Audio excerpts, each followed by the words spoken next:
The hour of 10:15 having arrived, we will call the House Taxes Committee to order, and out of respect for those that actually show up on time, and I thank members for that, we're going to get started. And the riveting testimony we're about to have, those members that are not here will just have to miss it. That's the way it is. Sometimes you just have to live with disappointment. So with that, welcome to the committee. I will move when we have a quorum. House File 2690. And for today, members, this will be not voted on today. It will be laid over for another committee meeting. So with that, we're very pleased today to have with us from the Department of Revenue, Ms. Von Mosch. If you could please state your name and who you represent for the record and present the House File 2690. Members, this is what we would normally call a technical bill, a department bill, but it's very important that we see what the department is looking at here and what we want to move forward with. So, Ms. Von Mosch, welcome to the committee. Thank you. Good morning, Mr. Chair. Susan Von Mosch with the Department of Revenue. Thank you for being the primary author, the author of the bill that we're hearing today, House File 2690. It is the department's technical bill. And earlier this summer, the department kicked off our annual development of our policy and technical bills by encouraging all of the department professionals at all levels to bring forth ideas for improving how we administer the tax code. This bill and the bill you're hearing tomorrow on tax policy really came up through the ranks within the agency. We winnowed them down. We started out, I believe, with 270 different proposals, and they were winnowed down pretty significantly during the process. The recommendations before you today range from general housekeeping and technical changes like correcting cross-references and repealing obsolete language. We tried to promote efficiency and streamline processes, and we tried to look at items that are we consider to be taxpayer-friendly, like clarifying different requirements that we have in the tax code. Typically, what we do is we have the professionals, the attorneys from appeals and legal walk through the bills, and so they will introduce themselves when they come up. I'll give you a quick overview right now. We'll review the bill by article. So the first article on individual income and corporate taxes will be Jenny Ryan. Article 2 on estate taxes will also be Jenny Ryan. Then Lance Stricka will talk about Article 3 on property taxes and sales and special taxes. Article 5 will be Steve Krinkle with minerals, and Cecilia Morrow on Article 6, which is miscellaneous. Thank you, Mr. Chair. Thank you, Ms. Von Mosch. And as we get started here, if I could just ask folks in the audience if there's anyone that wishes to testify on behalf of this bill or with concerns on this bill. Okay, we'll go section by section with that question. So if you could please state your name and who you represent for the record, please. My name is Jenny Ryan. I'm an attorney with the Department of Revenue, and I'll be beginning with Article 1. Welcome to the committee. Thank you, Mr. Chair. Sections 1, 8, and 9 begin by moving the definition of a field audit to the definition section of Chapter 289A, which is where definitions are generally found, and clarifies that a field audit is completed at the later of an order of assessment or notification from the department that no change to the taxpayer's return will be made. Field audit has been a defined term since about 1991. And since then, it has involved it's an audit that includes the physical presence of auditors at a taxpayer's place of business. While some of the audit takes place at the taxpayer's place of business, much of the work of reading the documents that are produced and researching the laws that apply to determine the correct amount of tax takes place at the auditor's desk at the department. This is opposed to what the department refers to as an office audit, which is something that's conducted entirely from the auditor's desk. The field audit, as I said, ends with an order of assessment or a letter to the taxpayer letting them know that no changes are forthcoming. If a field audit is completed and then afterwards a federal tax change occurs, the department may only make additional changes to the taxpayer's return that relate to those federal change items. Some taxpayers are currently in administrative appeals arguing that a field audit and as soon as the department's auditor physically leaves the taxpayer's place of business. Since 1991, this has not been the department's practice, nor its understanding or interpretation of current law. Sections 1, 8, and 9 clarify the department's longstanding practice and understanding of current laws. Sections 2, 3, 4, and 5 make technical changes to the estimated tax payment provisions found in Section 289A26, which apply to both C corporations and entities that pay unrelated business income tax. We've noticed that the term corporation and entities are used interchangeably throughout these sections, and this proposal clarifies that in these instances, the statute means both C corporations and entities that pay unrelated business income tax. Sections 6, 7, 8, and 10 are all related to provisions regarding to the requirement that taxpayers report federal tax change items to the department. In sum, these provisions clarify the following. First, that a taxpayer is required to report to the commissioner within 180 days of a federal tax change. Second, the taxpayers who do not report within the 180-day period are subject to a 10% penalty of the amount of any underpayment of Minnesota tax attributable to that federal change. Third, that the department can reassess the tax, including a refund, within the shorter of 6 years after the report should have been filed, or 1 year after a taxpayer follows the report, notwithstanding any general statute of limitations to the contrary. And finally, as I said earlier, if the department has completed a field audit prior to the federal change, then those department changes are limited to those necessarily flowing from the federal tax change items. Sections 11 and 15 deal with a federal possessions tax credit under Internal Revenue Code Section 936, which is no longer operable for tax years after December 31st, 2011. So this proposal repeals obsolete references to the Internal Revenue Code. Sections 12, 13, and 14 also repeal obsolete modifications for federal extraterritorial income, while also amending impacted cross-references. Section 16 involves net operating losses.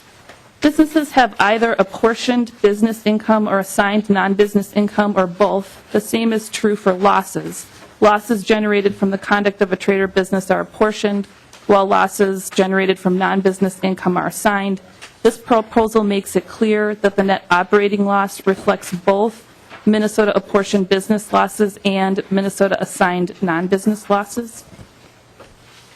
And Section 17 deals with unity and combined reporting requirements and clarifies that for combined reporting, unity of ownership does not exist when 2 or more corporations are involved unless there is directly or indirectly a common owner of more than 50%. The statute, while applying to entities with voting stock, meaning corporations, uses the phrases business entity and corporation interchangeably.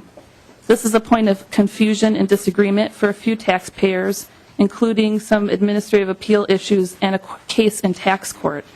This amendment clarifies the department's longstanding interpretation of Section 29017, Subdivision 4, that the more than 50% common owner test is applied only to related corporations.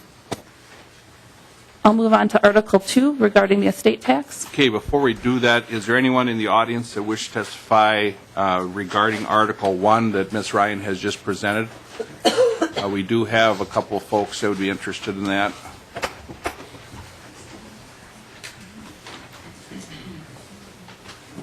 You can state your name and who you represent, please, for the record. Mr. Chair, members, for the record, my name is Tom Hesse. I'm with the Minnesota Chamber of Commerce. Welcome to the committee, sir. Thank you. We just want to draw your attention to 2 provisions in Article 1. First, Section 1, the definition of field audit. We certainly support the department's moving the definition into this area of the law. The concern we have is on line 2. The sentence beginning on line 2.2 to ending on 2.4.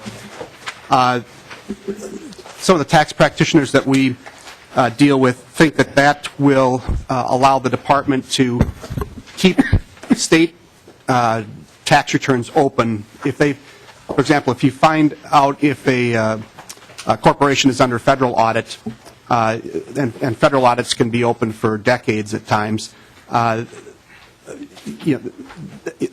concern from the taxpayer point of view is that if you don't say, once you've completed a field audit, that the Minnesota issues will be closed out at a certain point in time, their state issues could be open as well for that extended period, as long as they're under federal audit.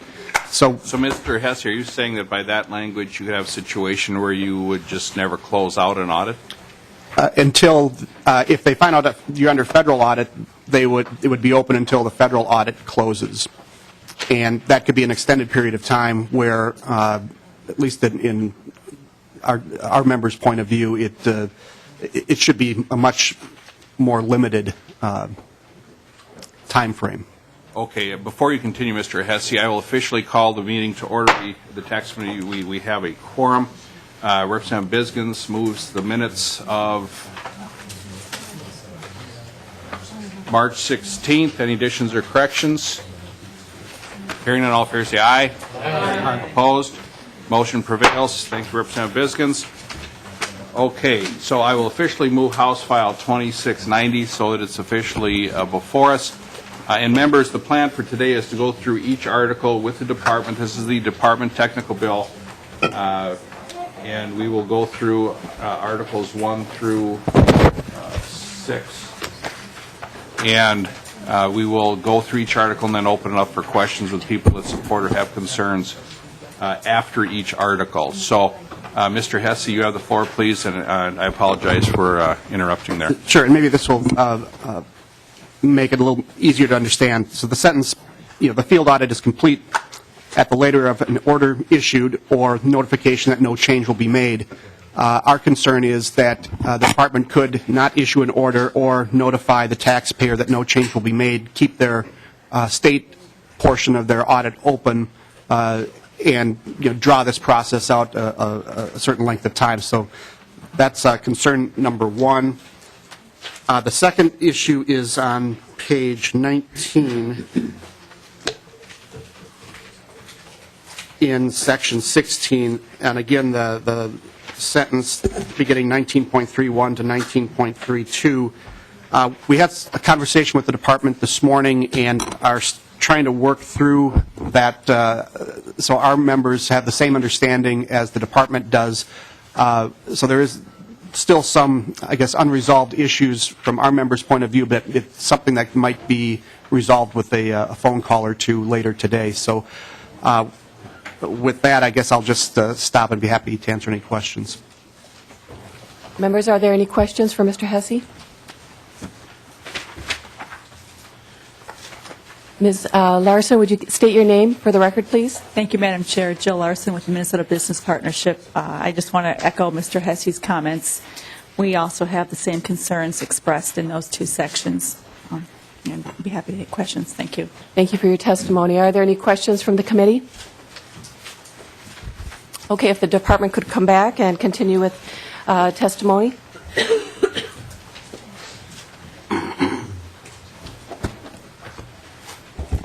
Members of the committee, again, I'm Jenny Ryan. May I stop you just for a moment? I guess there were some questions previously. Representative Depke, would you go ahead with your question, please? Thank you very much. Actually, this is a question to the department, and it's a general question, actually, and it has to do with audits in general, and I don't know whether it has to do with this particular section of the bill. But when I was having meetings this fall with my chambers of commerce and small businesses in my district, I think the audit process came up way more often than any other single issue for my small businesses. And I have a couple of examples that concern me deeply about the process that we currently have. The first one was a funeral home owner. He and his family run the funeral home in my district. He doesn't have a lot of people working for him, and he needs to be there at all times, most of the time, or his family. He was audited, and he was audited, and the auditor was in his office for 5 months. At the end of 5 months, there was a $500 discrepancy that obviously he was obliged to pay and paid. But the question that I have is, it seems to me that 5 months is a tremendously long time, and I would like to know what kind of return and investment we got on that kind of audit for 5 months in order to capture $500. The other thing is another small business that I had, who is a sole owner of the business with 2 people.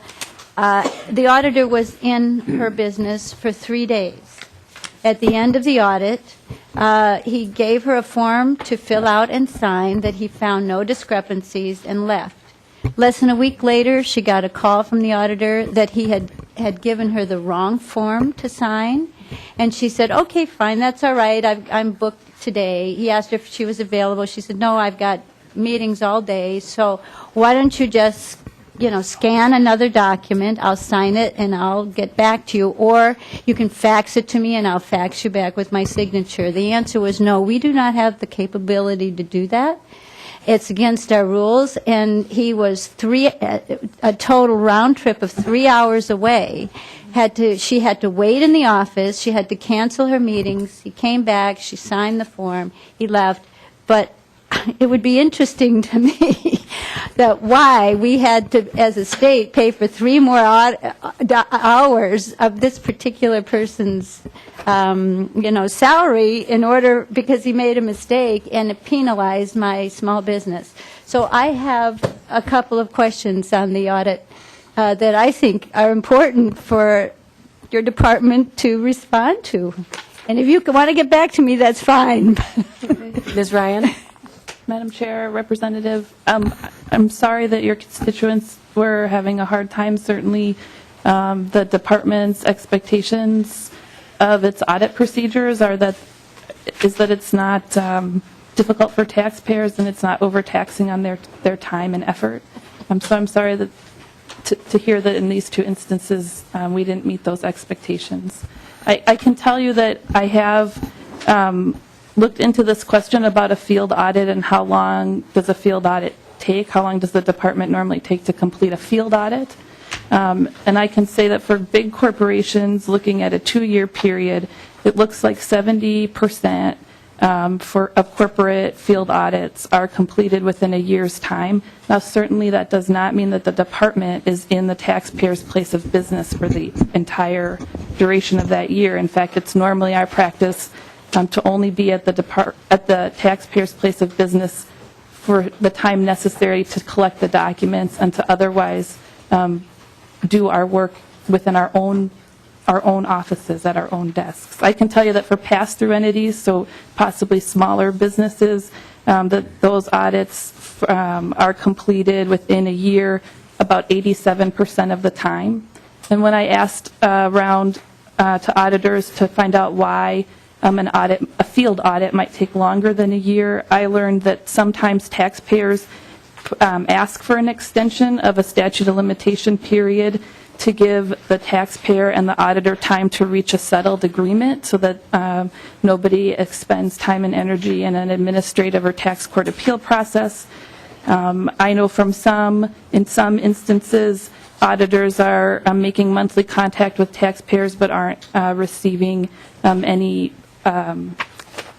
contact in return.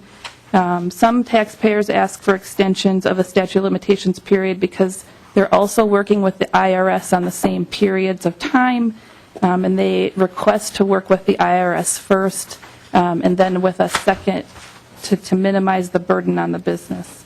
So I certainly apologize again for the experience your constituents have.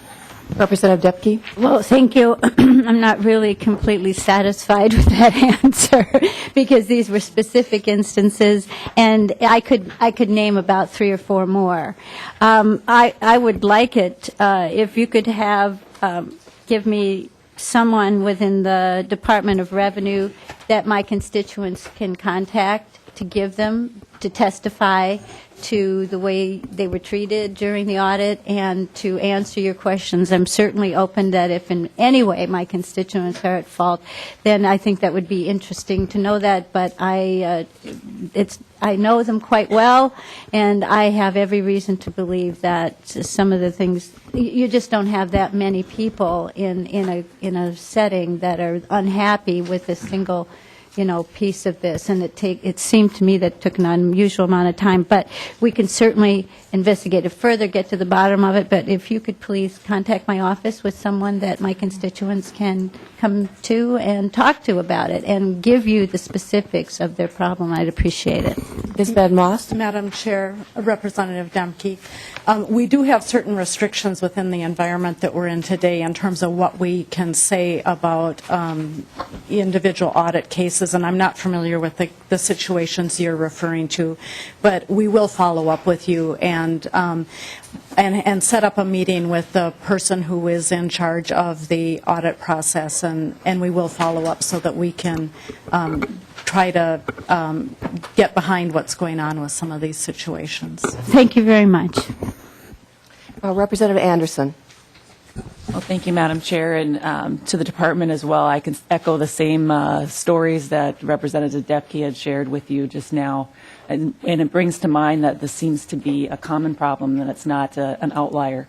And so I'm just wondering, what kind of procedures do you have to review your audit situation? What kind of anonymous input do you provide to individuals to comment about your audit process? I had one individual that said, I don't want you to do anything because I fear retribution. So I'm just curious, what kind of opportunities do you give individuals who have been audited to provide their input and feedback on that process? To the testifiers? Madam Chair, Representative, I can tell you that what I know is the Corporate Franchise Tax Division, for example, did for a number of years conduct audit quality surveys with taxpayers. The last survey that I saw was from fiscal year 2008, and the response was overwhelmingly positive about taxpayers' experience under audit with the Corporate Franchise Tax Division. I can also add that certainly the department has a taxpayer rights advocate who receives calls with concerns from taxpayers and works as a liaison to ensure that divisions are receiving the feedback they need to correct any errors or missteps in the audit process. Representative Anderson, do you have a follow-up? Sure. Well, thank you, Madam Chair. And, I'm glad you have that from 2008. I would recommend that you maybe review that again and also expand it beyond just that scope, because I think that there's a lot of folks out there that are very frustrated by the process. Getting through to talk to individuals is another issue as well. And I think it's always helpful to review on an annual basis your process and have somebody from outside look in to see, are you actually providing a service here, or are you making it actually more difficult for people to comply with the laws that we have in the state? And I'm guessing it's your goal that you want them to comply, but, we should make that as easy as possible to help them through that process. Madam Chair, Representative, and all members of the committee, voluntary compliance is one of the department's primary goals, and we are working all the time with the audit process.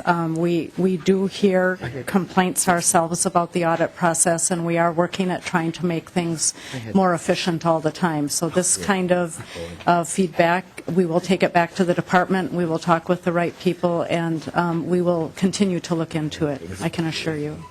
Thank you for your testimony, Ms. Van Moss. Representative Biskins. Thank you, Madam Chair. Just a real quick question of the testifiers. On page 6, line 13, is that recomputation new authority?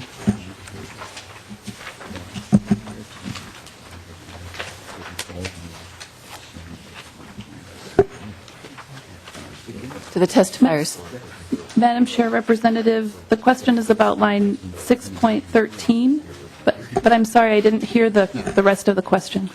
Representative Biskins. Thank you, Madam Chair. Yes, it is. And the question is the authority to compute the tax? Is that new authority, or is this just authority that's being moved around from another section of statute? Ms. Madam Ryan. Chair, Representative, this is current authority. It's just being moved to make the Thank you. provisions clearer. Representative Downey. Representative Downey stepped out. Representative Carlson? Yeah, Madam Chair, I'd like to go back to Representative Dubke's question. I don't think he answered her second question about why something couldn't be faxed. You know, we're in the electronic age. I conduct all kinds of business, and I'm sure every member of this committee does, where we file things through email or fax things. I mean, it's the way business is done today. So what prohibits the department from doing that? And if it took that amount of time to drive out and pick up a document, if you can't use the electronic tools that are available today, what was wrong with the U.S. mail? Ms. Ryan? Madam Chair, Ms. Van- Representative Carlson, I don't know the answer to that question. I will have to go and check and get back to you on that. I'm not totally aware of all of the audit procedures or exactly what they have to follow, so we'll have to check and get back to you on Yeah, that. and Madam Chair, you know, we can file our tax returns electronic. I mean, we can do a lot of things with the department. All of us not too long ago completed our campaign finance reports, and they prefer we do all of that electronically. I mean, there's just, you know, we're in the new century here, and maybe the department should look at some of that. And if it's required by law, maybe that's something that should be addressed here then, or if it's a rule or regulation within the department, maybe you should take a look at that. But thank you. Thank you. Ms. Ryan, can we continue with Article 2, please?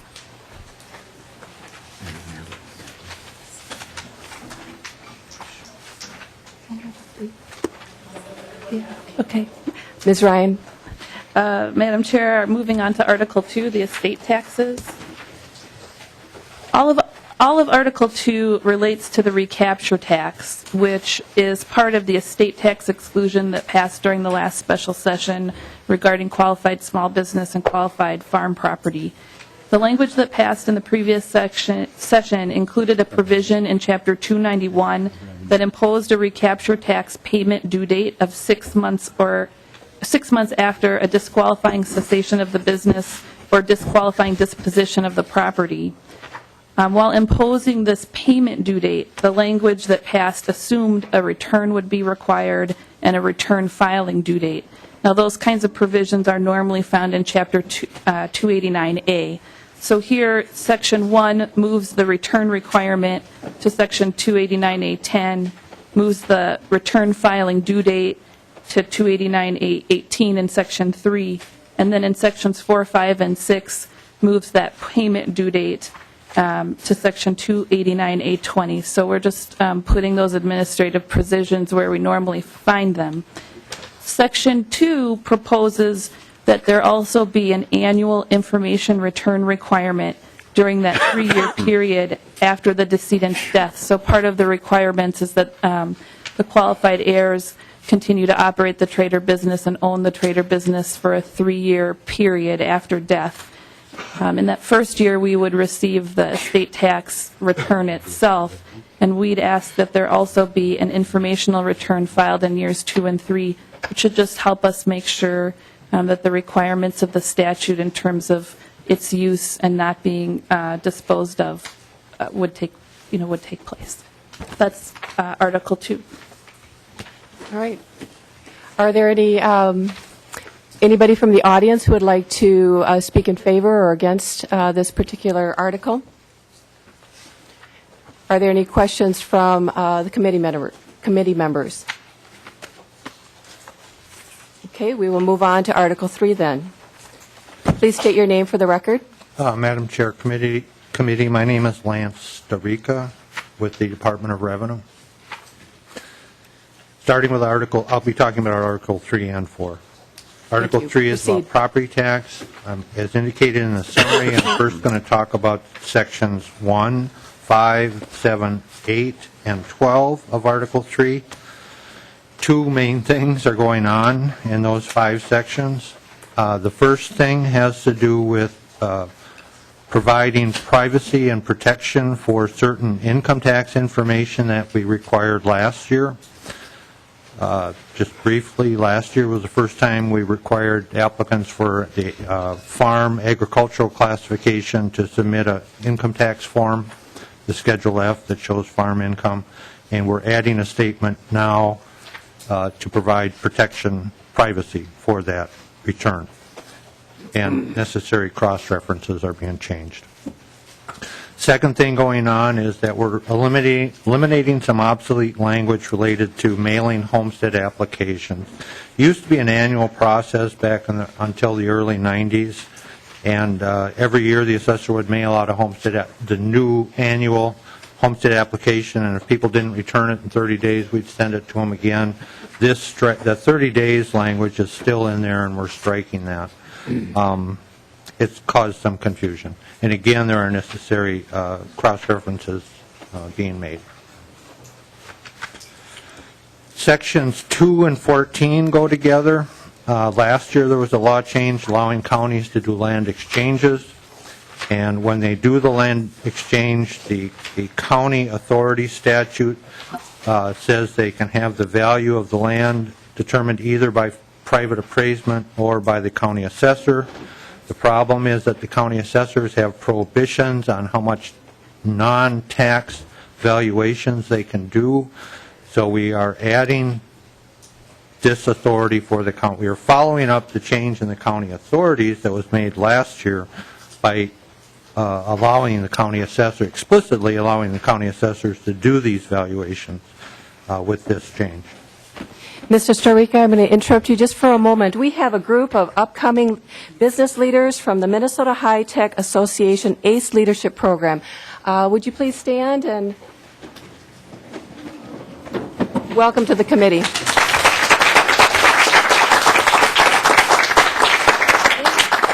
Thank you for visiting today. Mr. Storica, would you continue with your testimony, please? Certainly, Madam Chair. Continuing with Article 3, Section 3 has to do with the air flight property tax, kind of a hybrid tax, and we were just clarifying that the Commissioner of Revenue can abate late payment penalties. And one more time, paired sections, Section 4 and 9 go together. Sections 4 and 9 have to do with property taxation for property that's initially exempt, but then leased or otherwise made available to a taxable entity. And in the description of what we mean by tax-exempt property, in one instance, Section 4, we list governments, but we don't list the federal government. And in the other instance, Section 9, we list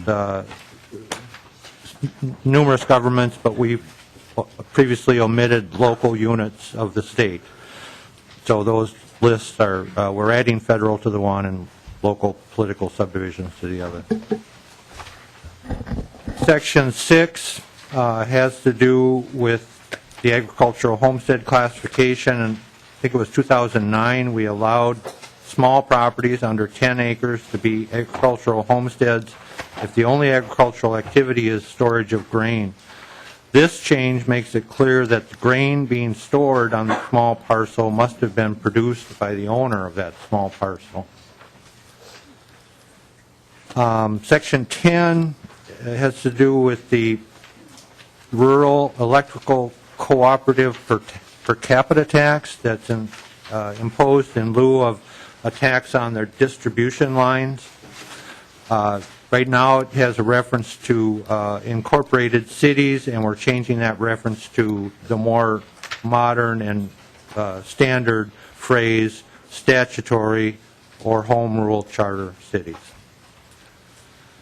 Section 11 has to do with delinquent property taxes. It's a long, complicated process, part of which is to obtain a tax judgment against the parcel. This statute refers to a list and a notice. The list that is given to the court administrator for the purpose of obtaining the judgment against the parcel, and then turning around and using that list as a notice to the affected owners. there's a statutory prescription on how we should describe the time you have to come in and pay those taxes and prevent your property from forfeiting. It's a long, convoluted paragraph, and it would only be made worse if we were to add the couple of weird provisions, I shouldn't say weird, the couple of strange, unusual periods of redemption. For instance, there's a 1-year period of redemption for property that used to be in a certain area near Loring Park. There's a 1-year redemption period for properties that used to be solid waste disposable things. In order to get all those references into this notice, which is already long and complicated, this long and complicated part of that would have to become even more long and complicated. I don't mean to overdo it, but it is what we're proposing. Instead of trying to get the statute, again, it's kind of a long, complicated statute. We're just taking out the word-for-word prescription out of the statute and saying that the Commissioner of Revenue should help the counties give people the relevant information for their parcel in an understandable manner, which is kind of what subdivision 2 of this statute already says.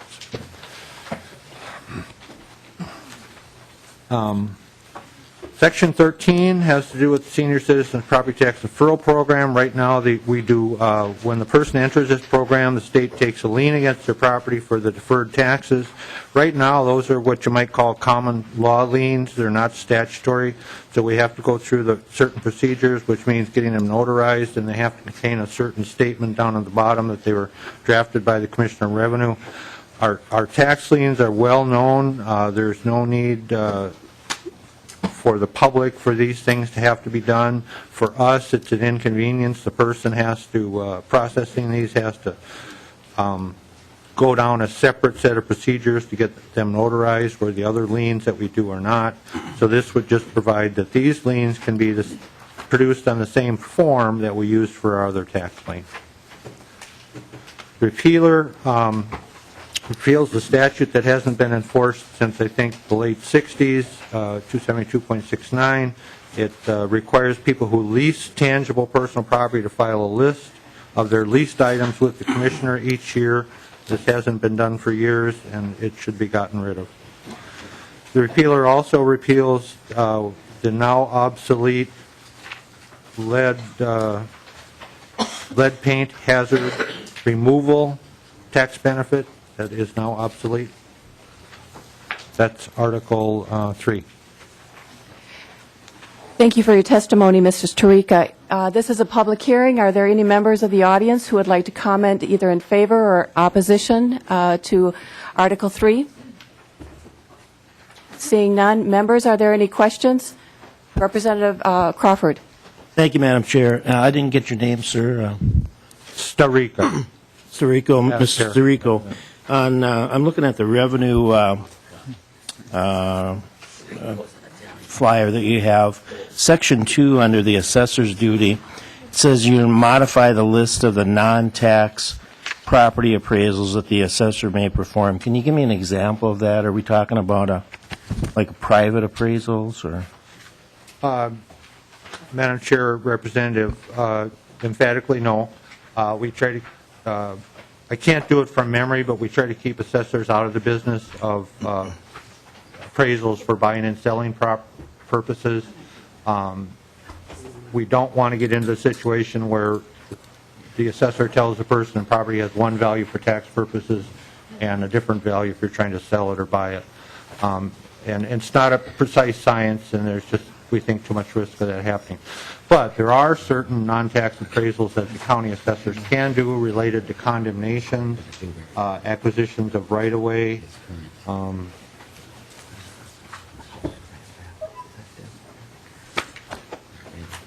and special assessments. And this would add a fourth one to that list of what they can do.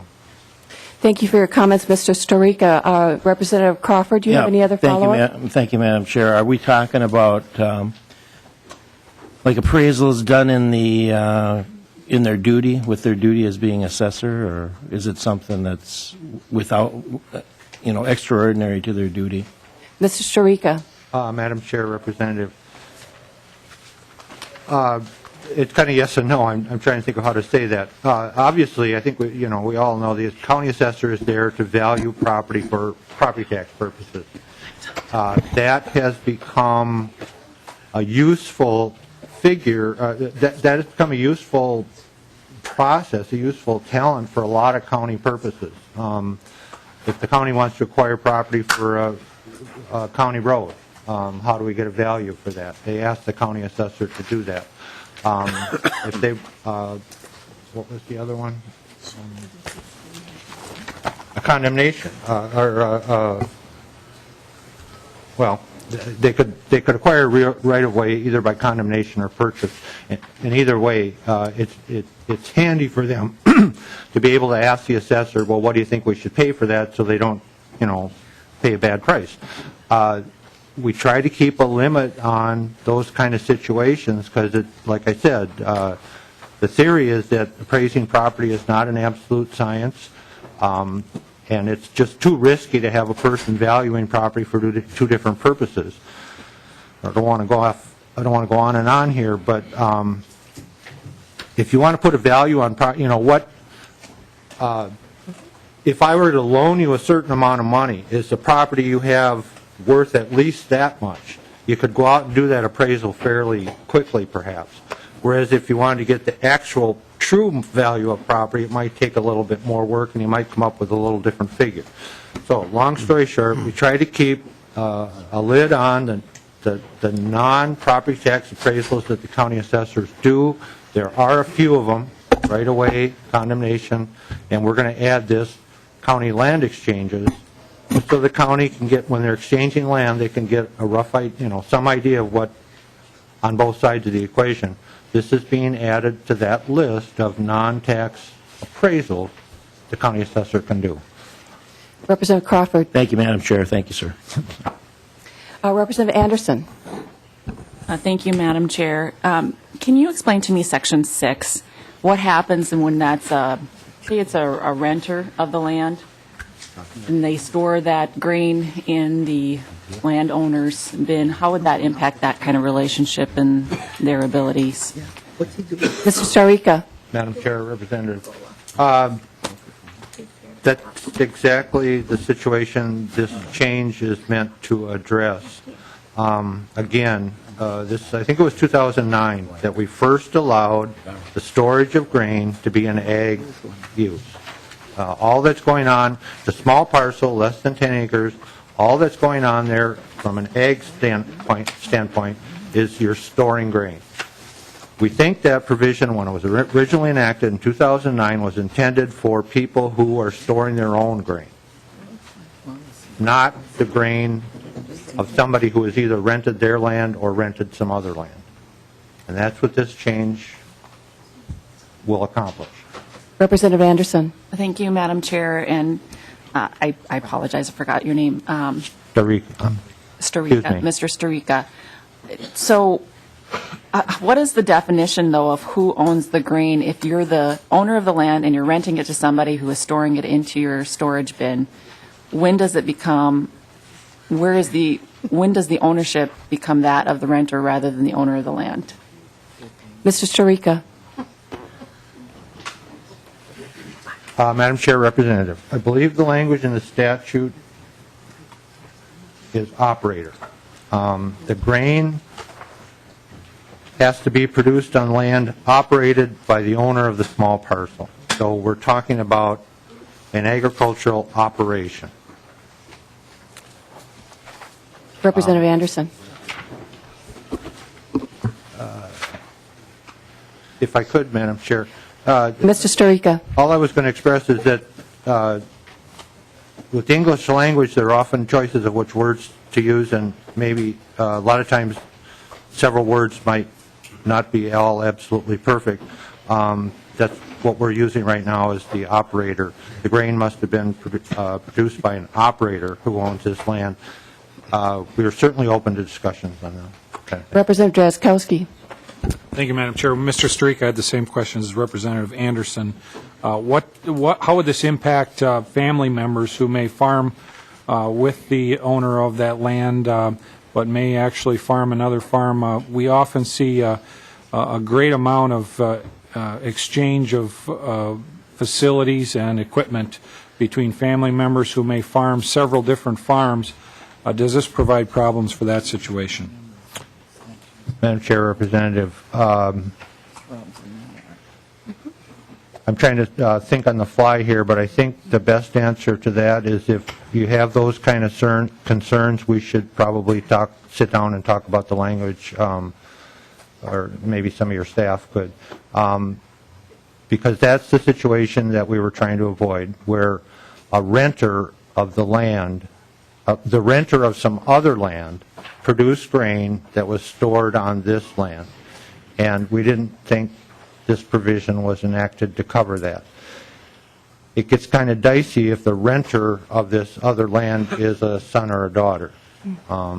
And what we're saying here, the clear situation that we're saying here is that this mom and pop, this couple, this person who owns the small parcel must be produced with their hands and their tractor producing the grain. Once you get beyond that,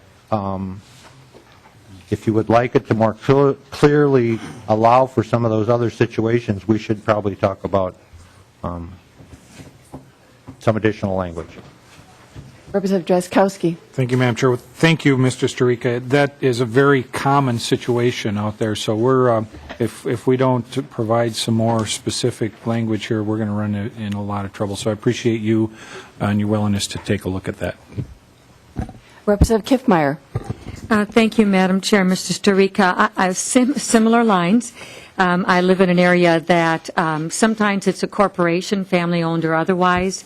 They own land and they rent multiple parcels of land, or they are renting land and they are a private farmer, and sometimes they store on land that they rent just because some areas are more conducive to that.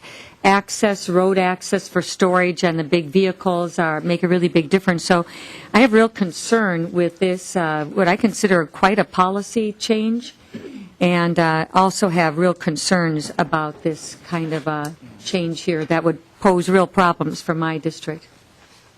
And maybe you might want to offer the same thing, or I just think there's several issues that are going on here that are this way more complex than just a simple technical issue. Mr. Sturika. Madam Chair, Representative, I think I would say the same thing. If those concerns are present in the committee, we should definitely talk. Now, I don't know who "we" is. You should, in order to address the concerns being brought up, we should either take the provision out of the bill or work on some additional language to satisfy everyone. And the department will just have to try to arrange that at some time. Madam Chair, Ms. Van Moss. We're going through the technical bill today, and tomorrow we'll be going through the policy bill. So I would suggest that if there are provisions like this, that there are concerns, and if you want to work on the language, we would be more than happy to work with Mr. Michael, Pat Dalton, or Ms. Dalton to correct any of the language or to modify the language as would meet the needs of the committee. Thank you, Ms. Van Moss. Are there any other questions from the committee on Article 3? All right. Mr. Stolarski, would you please continue with Article 4? Thank you, Madam Chair. Article 4 has to do with sales and use and special taxes. The first section is a deed tax provision. For years and years and years, so-called partition deeds have been exempt from the tax, and this provision merely adds a definition to make it clear that we're only talking about deeds or a portion of a deed that conveys co-owned property. What happens is two people own property. Some of it they own together and some of it they own separately, and they want to rearrange who owns what, and just because there's some co-owned property in the deed. They try to claim the tax benefit for all the transactions occurring in the deed, and this just clarifies that the exemption is only for the co-owned property that's being conveyed either in a deed or in part of a deed. Thank you, Mr. Starica. Continue with your testimony, please. Section 2 is an insurance provision, has to do with the so-called retaliatory insurance taxes, and it's just updating some references. It's eliminating a reference to a subdivision that was repealed in 2006, and it's adding a reference to a subdivision that was added in 2005. The repealed one had to do with fire insurance premiums, and the added one has to do with life insurance. Updating some references. Section 3 has to do with two different purpose statements that were included in the tax bill last year. As I've been asked repeatedly to point out, we are not nitpicking with the purpose statement, just a term or two. We're just nitpicking with a term or two within those purpose statements. First one has to do with milling and grinding items that are used in the taconite, non-ferrous mining industry. The current law refers to these as equipment, and the sales tax people think that it's important to distinguish these that are materials consumed in production, not really equipment. The second one has to do with the purpose statement for the ticket reselling, and the nitpick here is that the purpose statement contains the word exemption when there really is an exemption. The second, as I understand it, the second reseller gets a credit for what the first reseller of the ticket paid, but there's not really per se exemption.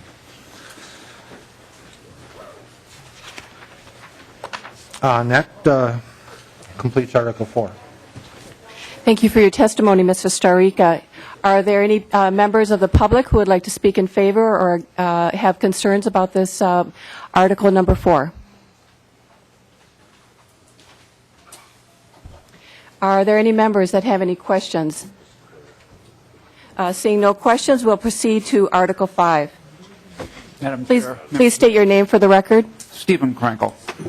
I'm testifying on Article 5, which is cleanup technical language. There are substantial amendments made to the net proceeds tax, which is the mining taxes imposed on non-iron mining, non-ferrous operations. The amendments were made in the special session last year.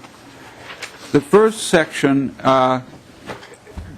deletes an exemption for direct reduced ore from the net proceeds exemptions. Direct reduced ore is an iron mining term. The exemption continues, and the iron mining exemptions in statutes section 298.25. This simply deletes that reference in a non-ferrous situation.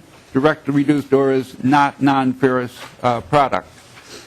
The second section defines hydrometallurgical processes.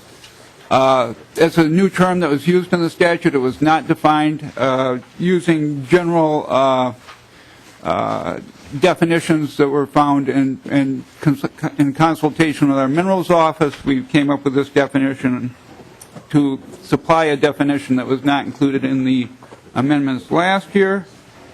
The third section deletes out the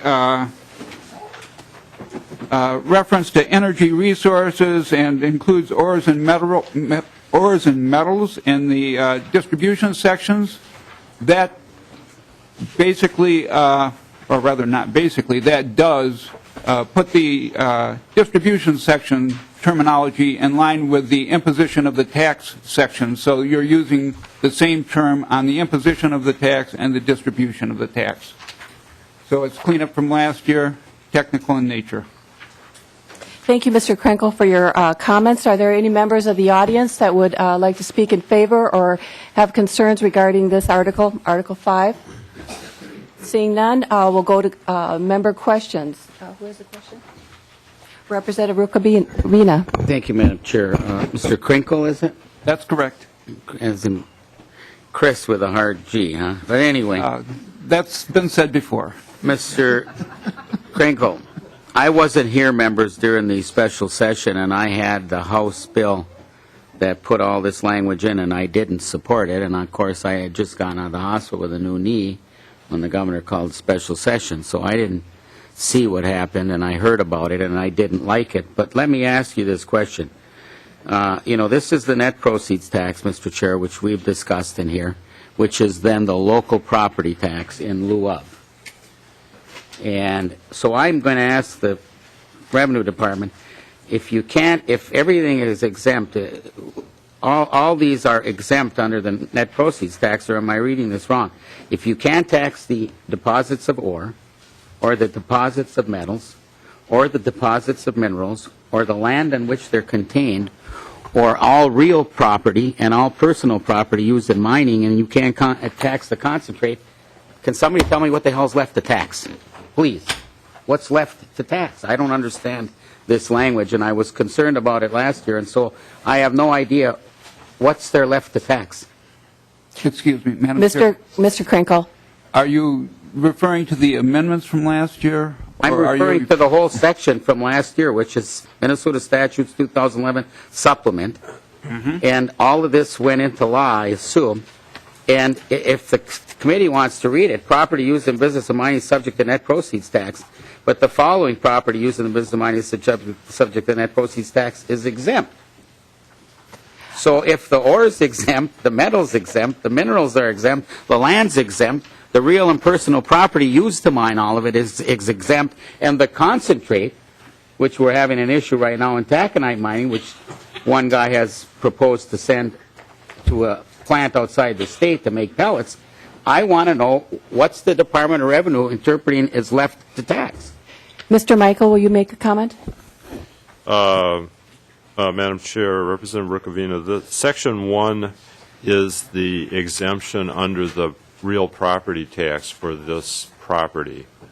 And so essentially what it's saying is that because these mining operations will pay the net proceeds tax based on essentially a sort of a hybrid profit measure, this property will not be subject to property tax. So last year this was put in there was not in the statute a clear statement that the non-ferrous mining operations were not subject to property tax, and so this just makes it clear that they don't pay both the property tax and the net proceeds tax. And the department now is just trying to get a sort of iron ore taconite term out of that definition in their proposed change. Madam Chair. Representative Rukavina. Thank you, and I understand it, Mr. Michaels, but like I said, last year when I looked at this language, I had concerns about it, and then it went in the full bill, and we were exempting things before we even ever get a copper-nickel mine ever permitted in this state. But I'm just wondering if all of this is exempt from a personal, any kind of property taxes, the net proceeds tax, correct me if I'm wrong, Mr. Michaels, is in lieu of a property tax, is it not? Right. Mr. Michael. It is. Madam Chair, Representative Rukavina, yes, it is. So if we exempt all of this, what's left to tax? They get this exemption because they're paying the net proceeds tax. And they essentially, if you read the language on line 48.32, it says the property used in the business of mining that is subject to the net proceeds tax is exempt. So essentially, if it's not paying the net proceeds tax, it wouldn't be exempt. So it's sort of an either-or proposition. They don't pay the property tax because they're paying the net proceeds tax. And Representative Rukavina. Madam Chair, and for the Department of Revenue, because this is all new to all of us, and to Mr. Michaels, it's hard enough to explain taconite taxes to this committee, and now I can't follow this, which is going to be in lieu of local property tax for copper nickel, because what you're telling me then is once the concentrate is shipped to wherever they're going to refine it further, there will be some type of formula like there used to be for the old ad valorem tax that will determine the market rate of copper and nickel and gold and silver, then they'll come back and pay us? Because right now, I don't understand, there's nothing left to tax under this language. So I don't know what we're paying the net proceeds tax then on, but maybe I need a lobbyist to explain it to me or something. Mr. Michael? Because the lobbyist put this in the bill, and I didn't support it, members. Madam Chair, I'm not sure whether the confusion is arising because of the potential for mining ore in Minnesota and shipping it out of state to, go through the beneficiation process. Is that? That's my question. I'll have to go back and look at the net proceeds tax, but it's triggered by the mining, I believe, and if we had to it is based on the assumption that both of those activities occur in Minnesota. I'm not sure if we have to face the issue of that going on, how that tax would be apportioned and whether or not it would still apply in full to the essentially the profits from that operation, or whether it would only apply to part of the profits from that operation. Here's my dilemma, committee members, and to the Department of Revenue. We have some of the largest deposits of copper in the world. Some are saying the second largest deposit of copper and perhaps the biggest deposit of nickel. And then we've got all these other precious metals. But because of our proximity to the boundary waters and the Voyageurs National Park, we run into haze issues and air issues and water issues, and the Great Lakes is there, watershed. So I don't think any refining, which was proposed by the Polymet project, which is the first one out there after 6 years of trying and proposing and revamping things, still hasn't got even a draft EIS out the door. Now they've downsized. They were going to make sheets of copper, which would probably be easy to tax, but because of all these other standards, because we live in the wilderness, they burn down the woods, and you guys wouldn't let them burn down your woods, but they burned down ours this summer in a flash fire. But anyway, I'm digressing. But now they backed off on making the sheet copper because it puts them into a higher air quality thing. So I don't think anything's going to be refined here. So what are we taxing? It's all going to be concentrate. And it's going to go somewhere else, probably to Canada up by Thunder Bay, to get refined and turned into a workable copper, nickel, zinc, whatever we got up there solution. How are we going to track that? How are we going to do that? In this language, I don't understand. Thank you for your comments, Representative Rukavina. Do you have any comments, Mr. Krenkel? No, I don't have any comments at all. Thank you. Are there any other questions from members? Well, Madam Chair? Okay. Could somebody kind of answer my question about what's left to tax? Well, I guess I have to have this Mr. conversation, Michael? Madam Chair, with Mr. Michael and maybe the tax chair, because I'm not tracking if this wealth is ever pulled out of the ground, and it will be a considerable amount of wealth, how we're going to extract any taxes on the local level. I mean, the occupation tax is spelled out pretty good in law there, but I don't know how we're getting local property taxes. All right, we will continue with testimony from the department. Article 6. Please state your name for the record. Cecilia Morrow. I'm an attorney with the Minnesota Department of Revenue. In Article 6, Section 1, the first section relates to state warrants in general. It's included in the department's technical bill as it affects the Department of Revenue, but the issue is also relevant to all state agencies that issue warrants. Thus, the department is advancing the proposal on behalf of the department as well as MMB. Section 1 amends Section 16.46 of the statutes to clarify the consequences of a warrant being canceled and made void by simply spelling out that when a duplicate state warrant has had to be issued, that the original warrant, which is specified as void under the statute, means that any holder of the void warrant is not able to recover on the warrant as against the state.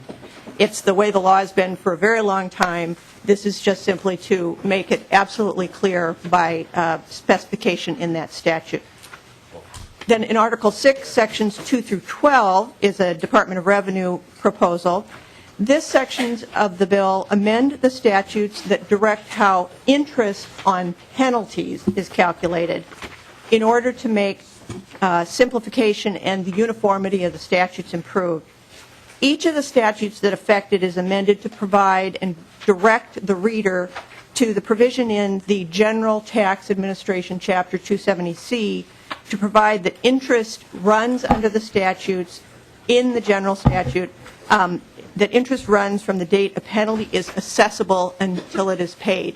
There is a variety of places throughout the statutes over the years that have stated the rule for interest on penalties. This makes that a single uniform statement and drives everyone's attention to that single uniform statement. And that concludes Article 6. And that is the conclusion of the entire bill? Correct. Thank you. I appreciate your testimony, Ms. Moreau.